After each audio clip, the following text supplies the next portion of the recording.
दोस्तों, कैसे हैं सभी। तो हमने प्रेजेंट इंडेफिनिट के सारे स्ट्रक्चर को, सारे रूल्स को हमने पढ़ा, बट उतना ही पढ़ने से जो एग्जाम में क्वेश्चंस आते हैं उनको हम नहीं लगा पाते। उसी प्रॉब्लम को सॉल्व करने के लिए ये मैंने कुछ एग्जाम के क्वेश्चंस को मैंने यहाँ पर शो किया है और इसमें कुछ एरर हमें दी गई हैं। उन एरर्स को हमें किस तरीके से फाइंड करना है। तो दोस्तों, लास्ट वीडियो में आपने प्रेजेंट इंडेफिनिट को पढ़ा था और उसी प्रेजेंट इंडेफिनिट से रिलेटेड कुछ एरर्स हैं जो आपके सीधे किसी ना किसी एग्जाम में ये क्वेश्चंस पूछे हुए हैं। स्ट्रक्चर पढ़ने के बाद, प्रेजेंट इंडेफिनिट को पढ़ने के बाद भी हम क्वेश्चन को नहीं लगा पाते, एरर को फाइंड नहीं कर पाते। What's reason? ये वही रीजन है जो हम चीज़ों को अपने पढ़ते समय इग्नोर कर देते हैं, स्किप कर देते हैं। तो वही कुछ चीज़ें मैंने यहाँ पर निकाली हैं ताकि आप कम समय में चीज़ों को आसानी से पढ़ पाएं। जैसे यहाँ पर दिया है सेल्डम, स्कार्सली, हार्डली, रेयरली, बेयरली, जिसका मतलब ना के बराबर होता है। समटाइम्स, कभी कभार, हैबिचुअली, आदतवश, usually, generally, often, frequently, never, always. जैसे जनरली, यूजुअली, जनरली का मतलब आमतौर पर, ऑफन और फ्रिक्वेंटली का मतलब अक्सर या प्राय, नेवर का मतलब कभी नहीं, ऑलवेज का मतलब सदैव। यहां पर वंस इन अ डे और week, twice, thrice, 4 times, 5 times, इस तरीके से आपसे बातें वो क्वेश्चन में करता है तो हम पता नहीं कर पाते कि हमसे किस टेंस की वो बात कर रहा है और किस टेंस की इसमें एरर दी गई है और एरर को किस तरीके से हम फाइंड करें। तो ये कुछ ऐसे फंडामेंटली जो यहाँ पर वर्ड्स को मैंने शो किया है, ये हमेशा ऑलवेज, ये हमेशा प्रेजेंट इंडेफिनिट को ही शो करेंगे। यानी जिस किसी भी सेंटेंस में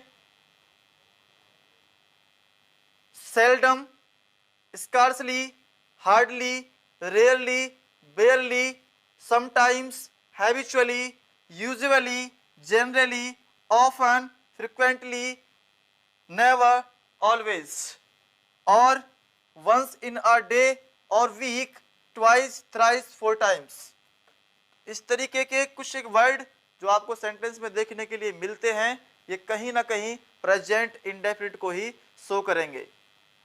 तो without taking more time, without wasting time, बिना समय बर्बाद किए और कम समय में हम किस तरीके से सेंटेंस की एरर को फाइंड करते हैं प्रेजेंट इंडेफिनिट की।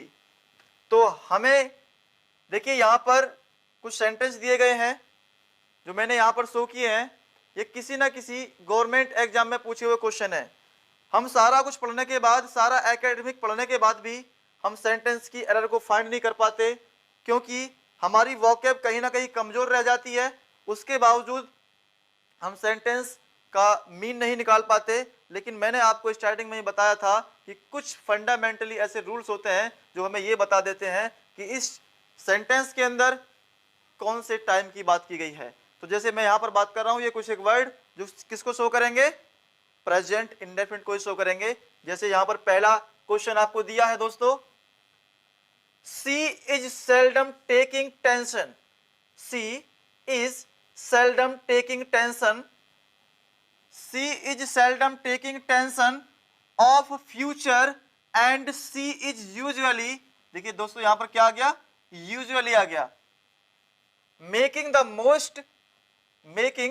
मोस्ट ऑफ प्रेजेंट, और यहां पर क्या आया था, सेल्डम।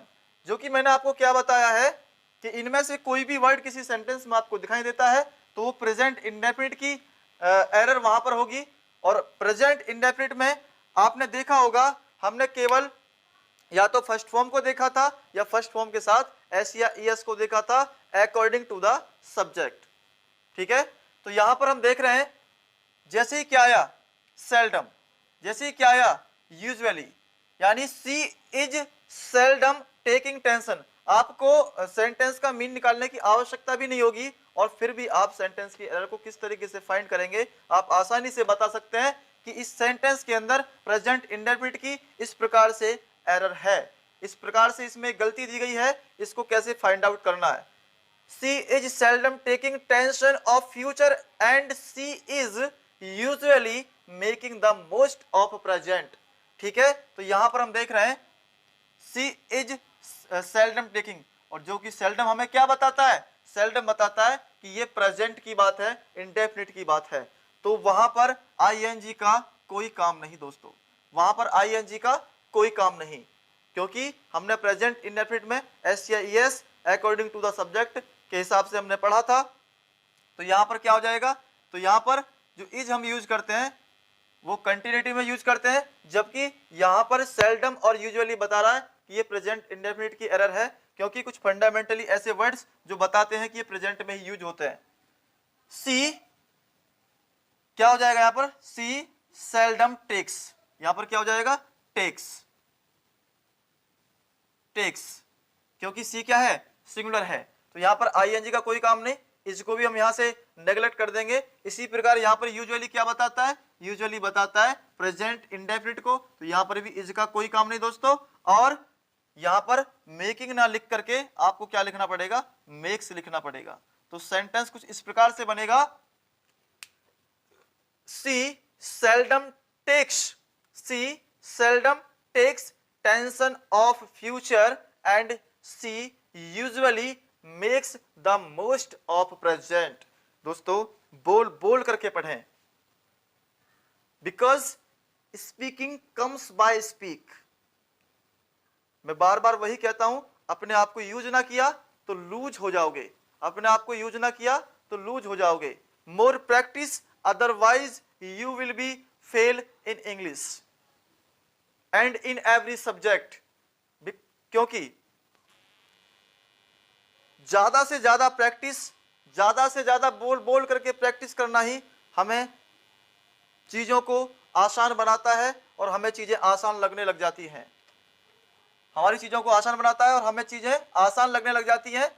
तो यहां पर सेंटेंस करेक्ट हो जाएगा, she seldom takes, she seldom takes tension of future and she usually makes the most of present. तो दोस्तों सेंटेंस को हम इस तरीके से करेक्ट कर लेंगे। सेकंड क्वेश्चन की आपसे बात करता है, यू आर हैबिचुअली, देखिए यहां पर क्या गया हैबिचुअली, यानी आदतवश की यहां पर बात कर रहा है, किसकी, आदतवश की यहां पर बात कर रहा है। You are habitually taking big यहां पर टेकिंग बिग का मतलब होता है लंबी लंबी फेंकना, ठीक है ना। तो आपको लंबी लंबी नहीं फेंकना है दोस्तों, क्योंकि हमें सीखने वाला बनना है, क्योंकि सीखने वाला इंसान ही आगे जा सकता है। जिसने सोच लिया कि मुझे सब कुछ आता है तो दोस्तों वो डूबना शुरू हो गया है, उसे वाकई में कुछ नहीं आता, वो धीरे धीरे लो ग्रेड की तरफ जाना शुरू कर देगा। इसलिए दोस्तों आपको सीखने वाला बनना है। You are habitually taking big so your every friend is often, देखिए यहां पर क्या आया ऑफन, ऑफन जो कि किसको शो कर रहा है, प्रेजेंट इंडेफिनिट को शो कर रहा है। You are habitually taking big so your every friend is often having you. दोस्तों ज्यादा मत पढ़ो, थोड़ा पढ़ो, लेकिन बहुत ही ज्यादा सटीक और बहुत ही ज्यादा अच्छे से पढ़ो, क्योंकि कहा जाता है कि इस राइटर की बुक पढ़िए, इस राइटर की बुक पढ़िए, लेकिन मैं आपसे कहता हूं 10-10 राइटर्स की बुक को आप यूज मत कीजिए, मत पढ़िए, 10 किताबें मत पढ़िए, एक किताब को 10 बार पढ़ दो, हर एक तरीके का कॉन्सेप्ट आपके माइंड में होगा दोस्तों, आपके माइंड में से हो जाएगा, हर एक प्रकार का डाटा आपके माइंड में से हो जाएगा। क्योंकि 10 किताबें, जितना ढेर आप किताबों का लगाएंगे उतना ही हम कम पढ़ पाते हैं दोस्तों, क्योंकि हम अपने आप को यूज नहीं करते और बार बार रट्टा फिक्शन की ओर हम बढ़ना शुरू कर देते हैं, क्योंकि हमें वो ढेर दिखाई देता है। इसलिए 10 किताबें ना पढ़ करके आप एक किताब को 10 बार पढ़िए, ताकि हर एक प्रकार का कॉन्सेप्ट आपके माइंड में हो और अपने अंदर एक समझदारी क्रिएट कीजिए। अपने आप को अपनी परसेप्शनलिटी को आप, यानी आप अपनी पर्सपिकासिटी को क्या करें, क्रिएट करें अपने अंदर। You are habitually taking big, so your every friend is often having you. तो यहाँ पर ऑफन और हैबिचुअली के आने से यहाँ पर आईएनजी का यूज तो बिल्कुल ही नहीं किया जाएगा, क्योंकि प्रेजेंट इंडेफिनिट के अंदर हम आईएनजी का यूज दोस्तों नहीं करते हैं। तो यहाँ पर क्या हो जाएगा, और ना ही किसी हेल्पिंग वर्ब, ऐसी हेल्पिंग वर्ब का इज एम आर का यूज करते हैं। तो इसलिए यहाँ पर आप यूज करेंगे यू हैबिचुअली टेक, क्योंकि यू क्या है, प्लूरल सब्जेक्ट है, और प्लूरल सब्जेक्ट के हिसाब से यहाँ पर आप केवल टेक का यूज करेंगे, ना कि टेक्स का। सो योर एवरी फ्रेंड, इसका यूज नहीं करेंगे। ऑफन के आ जाने से आप क्या करेंगे, यहाँ पर देखिए एवरी फ्रेंड, प्रत्येक फ्रेंड की बात कर रहा है, तो यहाँ पर आप हैव का यूज करेंगे दोस्तों, हैव। यहाँ पर आईएनजी फॉर्म यूज नहीं करेंगे। You habitually take big, so your every friend often have you. ठीक है दोस्तों, सॉरी हैव्स कर देंगे इसमें, यहाँ पर हैव्स, क्योंकि यहाँ पर क्या है, प्रत्येक, यानी प्रति प्लस एक, यानी एक की बात की जा रही है। ठीक है, तो यहाँ पर क्या कर देंगे, क्योंकि यहाँ पर देखिए इज जो आया था वो सिंगुलर के हिसाब से आया था, इसलिए सिंगुलर के हिसाब से यहाँ पर हैव ना लिख करके आप क्या लिखेंगे, हैव्स लिखेंगे, हैव्स यू। तो दोस्तों आशा करता हूँ सेकंड क्वेश्चन भी आपके समझ में आया होगा। दोस्तों वीडियो को लाइक शेयर सब्सक्राइब जरूर करें और बेल आइकन को जरूर दबाएं, ताकि आने वाली वीडियो का आपको नोटिफिकेशन मिल सके। दोस्तों अगर कंटेंट आपको अच्छा लगे तो दोस्तों एक बार कमेंट करना। अगर प्रेजेंट इंडेफिनिट से रिलेटेड आपको और भी एरर चाहिए तो और भी एरर मैं आपको समझा दूंगा दोस्तों। अगर आपको चाहिए कि हर एक वर्ड पर एक नई एरर आपको चाहिए, तो हर एक वर्ड पर आपको एक नई एरर ला करके मैं आपको दिखा दूंगा। ठीक है, तो दोस्तों आप वीडियो को लाइक और सब्सक्राइब जरूर करें और बेल आइकन को जरूर दबाएं, ताकि आने वाली वीडियो का नोटिफिकेशन आपको हर रोज मिल सके। तो आगे क्वेश्चन की हम बात करते हैं। माई लॉन्गविड, लॉन्गविड का मतलब यहां पर होता है लेजी, LAZY, लॉन्गविड यानी लेजी। बॉस इज सेल्डम, देखो सेल्डम आ गया तो यहां पर आईएनजी का कोई काम नहीं, क्या बन जाए क्या बन जाएगा, comes. To office in time, so all my office workers have become sleep shop, यानी स्लीप शॉप का मतलब यहां पर है लेक्स, लेक्स। ठीक है दोस्तों, यहां पर स्लीप शॉप का मतलब है लेक्स। केयरलेस, ठीक है, आप लेक्स कह सकते हैं, केयरलेस कह सकते हैं, लेक्स, केयरलेस, केयरलेस। ठीक है, तो यहां पर my languid boss is seldom coming to office in time, so all my office workers have become sleep shop. तो यहां पर सेल्डम के आ जाने से ना तो इज आएगा और ना ही आईएनजी आएगा, तो यहां पर क्या आ जाएगा, कम्स, कम्स।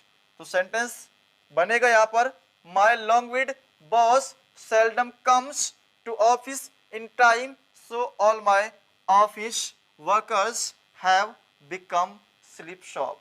क्या बनेगा दोस्तों सेंटेंस, दोबारा से बोलेंगे, माय लॉन्गविड बॉस या my lazy boss seldom comes to office in time, so all my office workers have become sleep shop।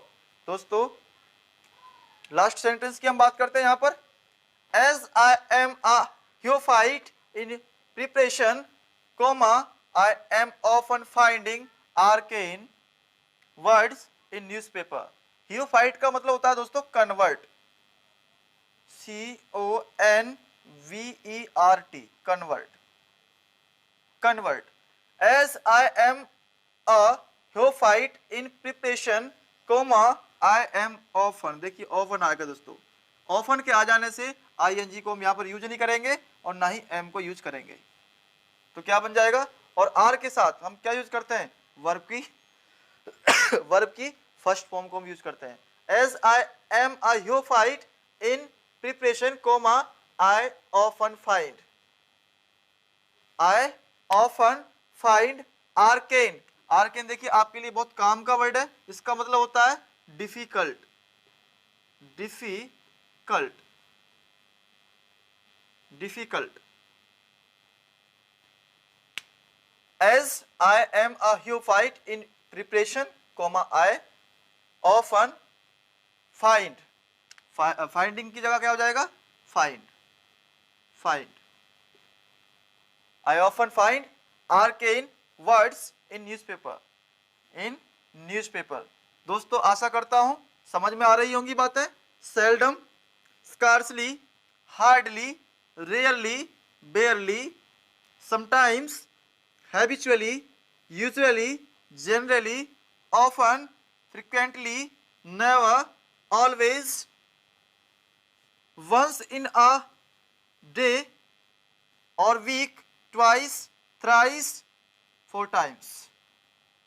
ठीक है दोस्तों, तो ये वर्ड्स किसको, प्रेजेंट इंडेफिनिट को शो करेंगे। देखिए कुछ एक सेंटेंस में आप ऑलवेज का यूज कंटिन्यूटी की फॉर्म में भी करते हैं और इंडेफिनिट की फॉर्म में भी करते हैं। अगर आप चाहते हैं कि नेक्स्ट वीडियो में आप और भी एरर को आप सीखना चाहें तो दोस्तों कमेंट करें, आपको आपके कहने पर वीडियो जरूर मिलेगी। Thank you, have a nice day and have a well of A time. खुश रहिए दोस्तों और पढ़ते रहिए।